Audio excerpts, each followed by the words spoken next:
Hello, my name is Teresita Blanco, the Artsy sister, and we're continuing with Saturnastra. This is chapter 30, A Place to Call Home. Location, overlooking the city of Dokai, codenamed Martisor. Martisor was the name of one of his property. It was located on a large mound which overlooked the city. On the back of Martisor there was a small bamboo forest, and to the left side of the mansion one of the twin rivers passed by. The property had been raised to avoid future floods, and on the right side there was a large meadow of flowers. At the time Eleanor and he had arrived to the place, the Sabian had finished the proposed modifications to the house. Eleanor still had certain doubts about the decoration, and after some fine-tuning, Martisor was in working order. The building was designed after a Spanish Baroque colonial mansion. The building had 2 floors. It was square and had a large patio in the center. All the floor rooms faced the patio garden.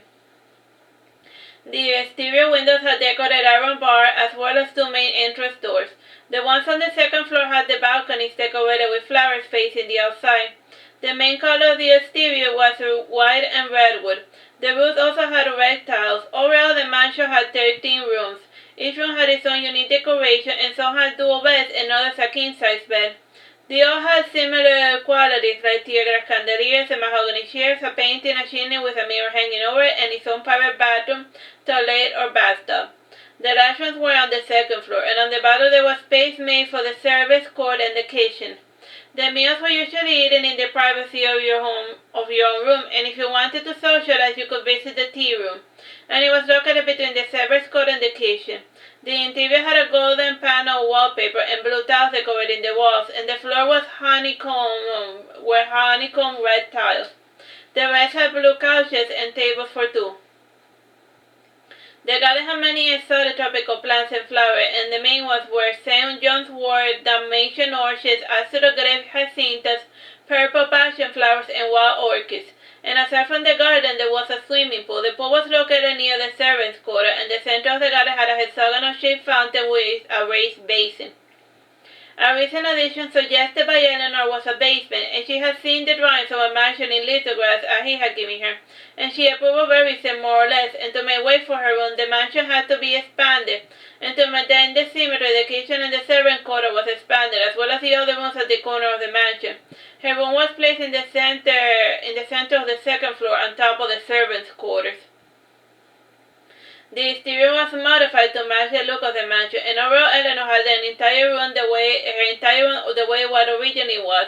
And this also spurred further development of the garden, as the area had to be increased. After a month's work, the mansion was again habitable, and now instead of having 13 rooms, it had 14.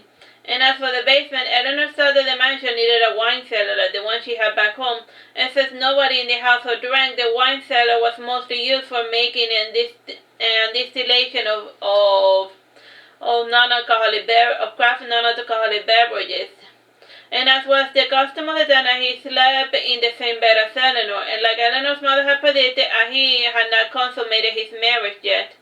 And before he had moved into this mansion, the place functioned as a luxury hotel, and merchants could stay there, and it did not feel like camping outside the city of Dokai.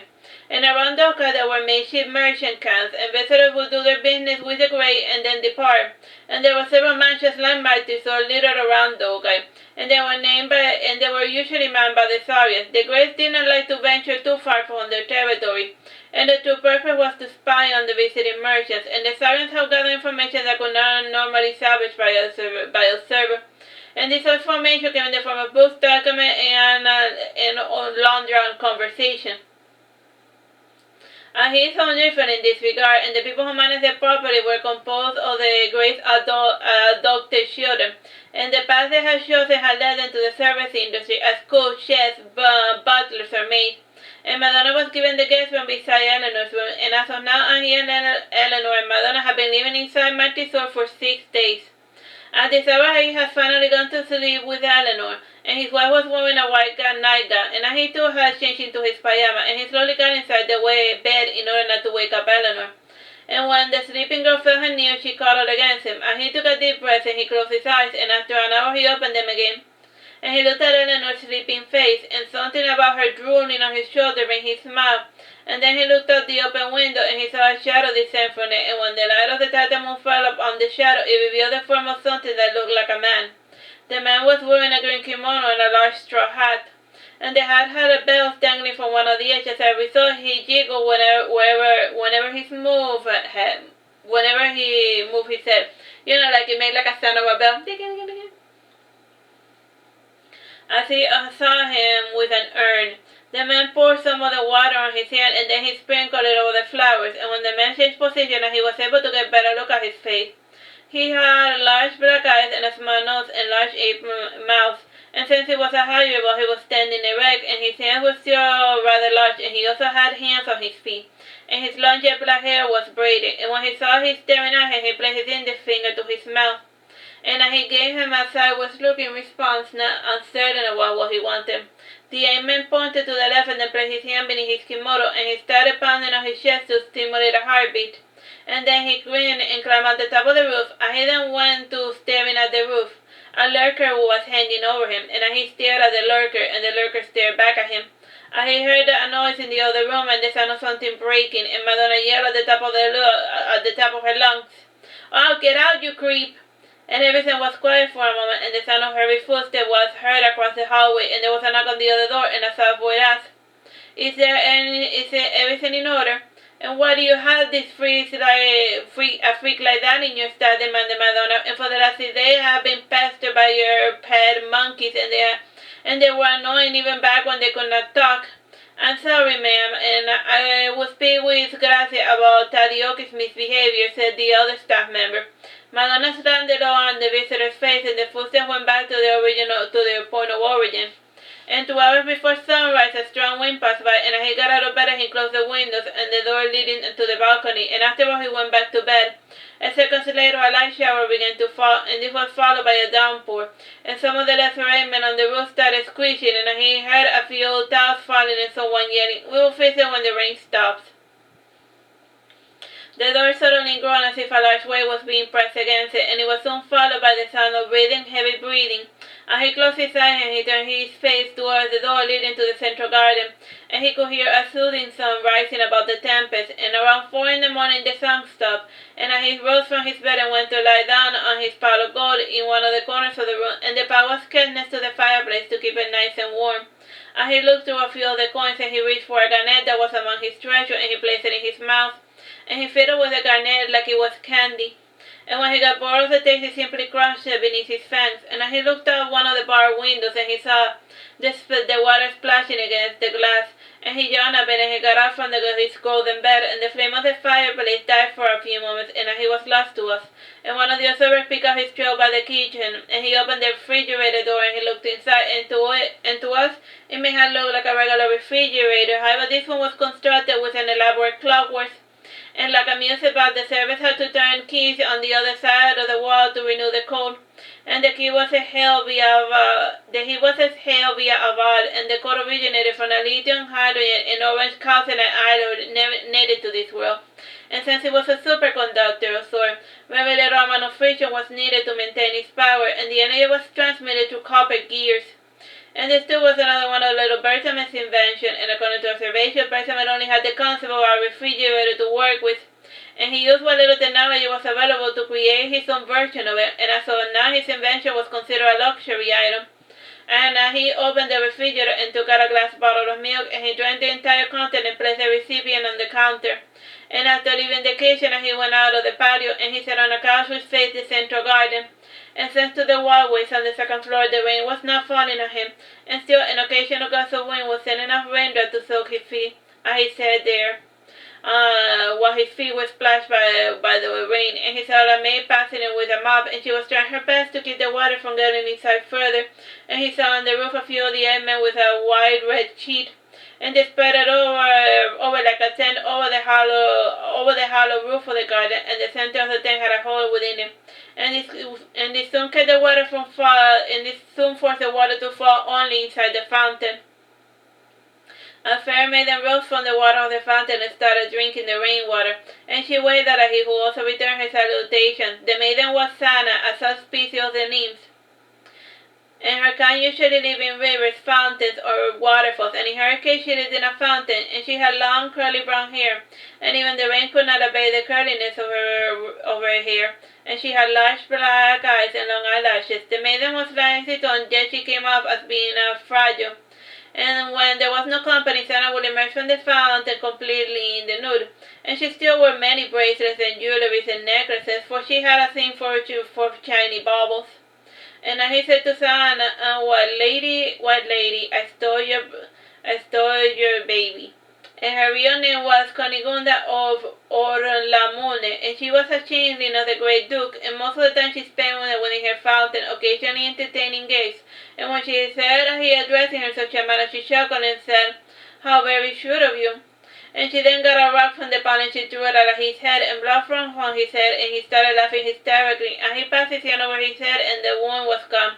The half of his face was stained with blood, and Conigunda, we can't get over her stupid name. Believe it or not, she had a German name, and Conigunda gave us a look that shriveled us to ash, and her look was echoed by wicked Sophie, who silently judges us and forces us to keep our opinions to ourselves. And like we were saying, Conigunda started combing her hair with a elaborate comb, and the lavers were made of white and gold and had tiny diamonds, and each time she combed her hair, she would smile in the direction of a he. And he was also focused on her hair comb, and he licked his upper lip, and he whispered, "Delicious." And he wanted to eat her hair comb. An elf maid passed by he, and he frowned at Conigunda, and she took out a handkerchief and she cleaned his face as best she could, while trying not to make physical contact with his corrosive blood. And when she was done, she took the handkerchief inside a metal mug strapped to her belt, and the belt had a logo formed with one circle in the center and three other large circles on top of it. When the elf girl left, Conigunda stared up into the rainy sky, and a beam of white light fell on top of her, and when the beam dissipated, Conigunda had a tiny black box on her forehead, and he had a groan beside him, and a gorilla man grunted, "Turn off the lights." And like his skin, this one had a humanoid intelligence and a restructured physique designed to walk on two legs. And he also had less of a pronounced belly, and he was wearing a black kimono tied by a silver sash, and he yawned and said in a soft grunt, "That coon is spoiled brat, and father should learn to use the door, and it's a wonder." I don't care. He yawned, whatever. And he watched and slowly drift back into sleep, and from time to time he would growl and growl like a regular gorilla. And the night was once again quiet, and the only sound was made by the rain, and a flash of lightning fell, and some of the lesser rays started screeching, and Conigunda commented, "It's no wonder we rarely get any guests, and who can get any decent sleep with all of that ungodly screeching?" An arbitrary gust of wind through the glass and leaves in the direction of Conigunda, and she shielded herself from the barrage as best she could. After falling from her fountain, the wind faded away, and Conigunda snapped in anger. "And do you have something better to do, Rusalka?" And a mist entered through the hole in the tent, and the mist assimilated into a cloud which slowly took the shape of a lady. And the cloud said in a sarcastic voice, "And my apologies, Cooney, and I was not aware that you were home." Very funny, go past someone else, said Conigunda at the edge of her fountain, and she got a foot out of the water and kept the other within, and she was desperately trying to reach for her hair comb that had flown away in the gust of wind, and the mist descended to the ground and fully materialized into a maiden wearing blue robes. Rusalka had the figure of a 14-year-old maiden, and she had a slender frame with delicate arms and strong legs, and she prided herself on her flexibility. And her eyes were pitch black, and her hair was dirty blonde, and despite her playfulness, Rusalka gave people the impression that she was rather cold, and even now her smile came out as a sarcastic smirk, and her smile faded away as her face was lost in the shadows of her hood, and she picked up Conigunda's hair comb and looked at it, and Conigunda said in anger, "It's mine, and you're not allowed to look at it, and I swear to God, if it's broken, I'll cannibalize you." And Rusalka gave Conigunda the hair comb back without saying another word, and Conigunda patted her lips and said, "Usually by now you would have made another remark. Did something happen?" "No, nothing. Everything happened as I expected," said Rusalka. "You almost sound surprised, and you can try some of my water if you like," said Conigunda, sitting in her usual spot. And Rusalka said nothing as she evaporated, and when she was gone, Conigunda noticed all of the leaves inside her fountain, and cursing under her breath, she started the arduous task of cleaning out her fountain, and he heard the gorilla man sigh and the couch groan as he got up and he walked towards the fountain, and wordlessly he started picking up all the leaves one by one, and he was careful to barely wet his fingertips on the water, and as he watched the scene, he smiled. And in response, he heard a whimper in his leg, and looking down, he saw a large dog resting his head on his lap. And the dog had very red gray fur, and he had the appearance of a husky, but was slightly larger. And his tail was fluffy like those of a wolf. And he patted the dog's head lightly, and the dog whimpered again and lay down on the floor beside him. Alright, so that's, that chapter, bye-bye.